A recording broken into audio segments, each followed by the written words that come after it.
But there was a local story in the news that I wanted to take up, and fortunately I was able to reach this gentleman on the phone this morning. His name is Elbert Wood. He's a World War II veteran, and stories like this just get to me. People like this do not deserve to be treated like this. He's one of the few World War II veterans we have left anymore, the greatest generation. He went to a doctor's appointment, apparently. He's going to tell us his story. And he gets home, and his home has been vandalized. They've spray painted throughout his home. A year after, he lost his wife. He's a great-grandfather, a Marine from World War II, and frankly, somebody that doesn't deserve the treatment he got. A 13 and a 16-year-old were caught with red spray paint all over their hands. The man's lived in this home in Northwest Houston for 55 years. And I'll bet you somebody out there is going to hear this story and say, Michael, I want to be the one to do it because I want to redecorate his whole house for him. I think he deserves at least that. I want to show him and other Marines and other veterans how much our community loves them. There's somebody out there that's going to want to help us. But first, Mr. Elbert Wood. Mr. Wood, thanks for being our guest. Thank you. I know you didn't want to be on with me this morning because you had people coming over, but I appreciate you taking the time to do that. Yes. Well, I'm supposed to have the people from the church come over and then from an insurance company and one thing and another. And so You're busy. Got several people supposed to come over, but they haven't gotten here yet. Well, I understand. I appreciate you taking a minute to talk to us. Could you tell us what happened, Mr. Wood? You went to the doctor's office? I went to the doctor's office, and then as soon as I got there, I did a little shopping, got home about 10:30 in the morning, and when I walked in the house, I was just amazed to see painting on the walls.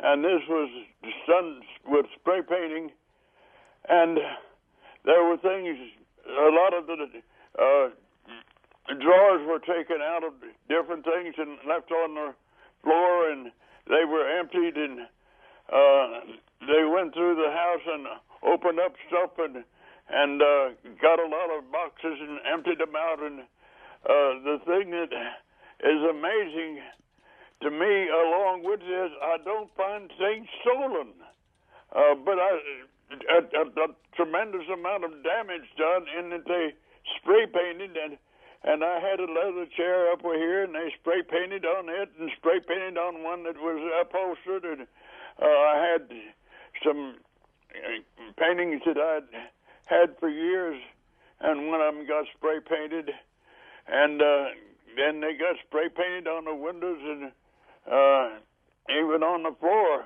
the carpet.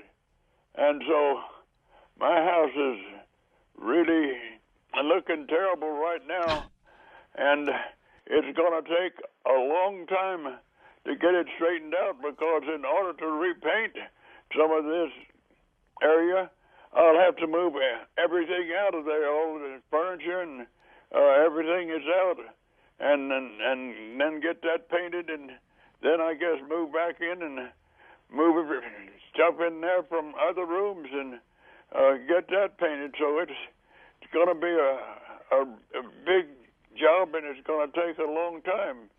And of course, I'm 93 years old, and so this is a lot of pressure on me, even if somebody else is doing the work.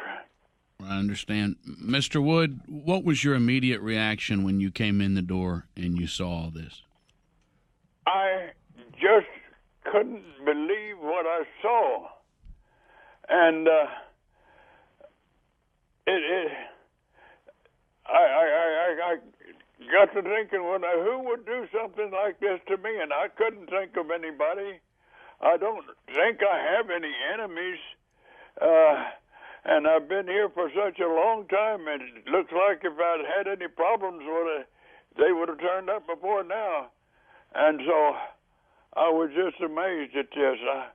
I called the police the first thing, and then I called my son and got people out here, and there were like 4 policemen that came out and checked over, and before they left, they reported to me that these 2 youngsters had been caught, and that they had gone to another house, and somebody with a shotgun and had run them off, but he was able to describe them to the police, and so the police were able to pick these 2 people up. One of them, I think, was 13 and 16. Of course, I haven't seen them or talked to them or anything.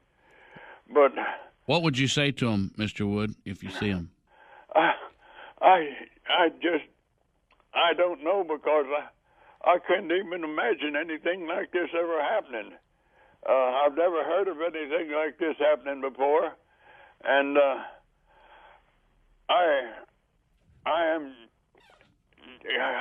I can't imagine why it happened to me, because there are several houses around here where people are not home during the daytime, and I just wonder how they decided to pick on me. Mr. Wood, I noticed that in reading about you that you have a Purple Heart. Can you? Oh yes, I was in World War II. I was in the Marine Corps, and I was in combat on Bougainville and Guam, and I was wounded on the 6th day of Guam, and so I was sent back to Pearl Harbor. And Mr. Wood, can I get you to hold just a moment? You bet. Just one moment. This is one of those opportunities that we have, not just to show this gentleman, but to show every Marine, and for that matter, every veteran, every active service member, everyone who's lost someone in service, everyone who's about to go into the service, how much we appreciate these guys. Not just because he's 93 years old, but because he served his country. Because we can't stand this sort of thing.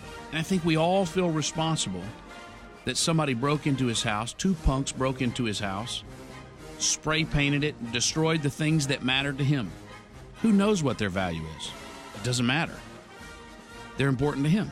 That's where he and his wife called home for 55 years, and he intends to for quite a long while afterwards. So what I would like to do, I will coordinate a time, probably 2, maybe 3 o'clock this afternoon, and I'm going to ask him if we can show up there and do everything we can. I intend to find somebody to refurnish his entire house, to find somebody to repaint his entire house, to find somebody to recarpet his entire house, and anything else anyone else wants to propose. You can either write a check, volunteer your time, or volunteer your services. It has to all be donated, because I don't want this man to pay a penny out of his pocket. Let's go to him. Mr. Elbert Wood? Yes? Thank you for waiting around with us, sir. I appreciate your time this morning. Tell us, if you would, your service in World War II. You were a Marine. How did you become a Marine? Well, the Marine Corps had a little group out on the island, and they had resisted the Japanese. And so I thought that I would like to join people that fought that hard. And so that's the reason I joined the Marine Corps. And how long were you in before you got shrapnel in your leg? Well, I was in about 3 years. I was wounded first on Bougainville, and then later, of course, on Guam. And I was wounded, and then I guess I was, it took about a year to get me back to working again, and I got a medical discharge. And then you came back to Houston? Yes, I was in Corpus Christi, but my family had lived in Houston since I was about 14, and my family was here, and so I came back here. Okay. And what do you do for a living? Well, I'm retired now at 93. How come you to be retired? What? How come you to be retired? You sound of able mind and body. Well, I'm 93, and it's kind of hard for me to kind of get around. I've had some strokes and one thing and another, and so I walk with a walker, and I'm barely able to drive and do a few things, but I am able. And when you came back from World War II, what did you do for a living? Oh, I became a house builder, and I built houses, and I built a house that I live in, and several right down the street, and some more over in the same subdivision. And then some things happened that weren't too good. I mean, you remember this general that became a president? Oh. He decided he wanted to stop inflation, and so the thing that he did was he raised the interest rate on everything, and so all the people that had money to lend sent their money into the government. And then all at once, for me to get a loan, I had to pay like 11% interest. Oh. And that was astronomical, and it just let me broke. So then I began to do contract work instead of speculative building. And then you did that until when? Beg your pardon? And how long did you do that contract work, Mr. Wood? The rest of my life till I was about 65. And that's when you retired? Yes. And you lost your wife last year, I understand? No, I lost my wife this year on the 2nd of January. Oh, my. Oh, wow. So this has been a rough few weeks. Yes, it has. Well, Mr. Wood, what I would like to do, with your permission, is our listeners are just blowing up our phones and my emails. They want to donate all these things to make it right and to show you how much we care and how much we appreciate you and people like you. So if it's all right, I'll call you off air and we'll talk a little bit about that. And if possible, we'd like to come by this afternoon. That'd be nice. They'll come by here and talk to me this afternoon. Well, I'll call you here in just a few minutes, and we'll coordinate everything, and then I'll bring my band of merry men, and hopefully some people will have written checks, and I'm sure I'm going to call a furniture dealer or two and see if we can't refurnish everything. What we'll do is we'll come out this afternoon and take a look-see and decide what all you need, and then based on that, we'll get it all taken care of so that you don't have to worry about anything. Well, that'd be wonderful. I think it's the least we could do for your service, Mr. Wood. Oh, thank you very much. All right. Thank you, sir. Oh, thank you. Bye-bye. You know, if you could see our phone lines right now, and if you could look at my emails, just that's the sound effect for a lot of emails popping in, because each email pushes the other one lower. Emails popping in, people getting in line.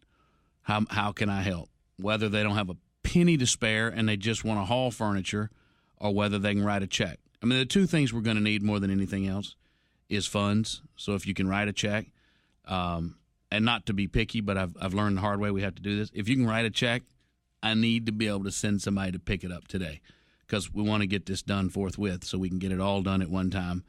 Whatever you can donate, and it has to be donate, not 20% off. No, not to be rude, but I want to get everything done for this guy, and I want to get everything donated. If you can write a significant check to help us, I will send somebody over to pick it up, and I'll go meet Mr. Wood today, and anybody that wants to come with me. I see Major Rodriguez from Ellington Field. Some of those folks are going to want to help. If it's because you're a Marine, if it's because your pawpaw served in World War II and you have fond, whatever your reason is, in your own way, it'll do more for you than it will Mr. Wood. So we'll do that. And lots to get to coming up on the Michael Bear Show.